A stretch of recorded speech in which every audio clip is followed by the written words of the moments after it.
Hi friends, in yesterday video we will discuss how to create purchase order.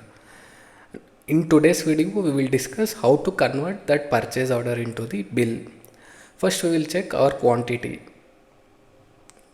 Come to report. In standard report we will select product or service list. See, our quantity is 0.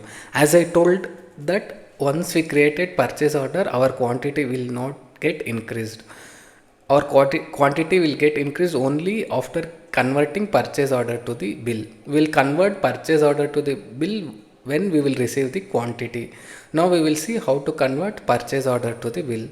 Come to new, select bill in vendor tab. See, in vendor select Apple. All the purchase order relating to this vendor will be displayed here. Now we will just add this purchase order. See, all the details from this purchase order will be automatically added to the bill. Like this is mailing address, it is coming from vendor tab. This is bill date, it will select today's date. Due date, we can specify any term. Due on receipt, net 15, net 30 days. I will select due on receipt. We can specify the bill number manually, like first bill I'll specify. See, all this item detail, it will fetch data from the purchase order.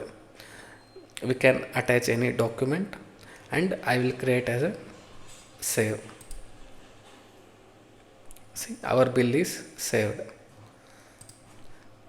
Now I will refresh here. See, our quantity is increased. Now we will also see the effect of transaction in balance sheet. Come to reports, standard report, balance sheet. Here select all dates, run report. See, our quantity also increased and our accounts payable also increased. I hope you understood this video. Please like and subscribe.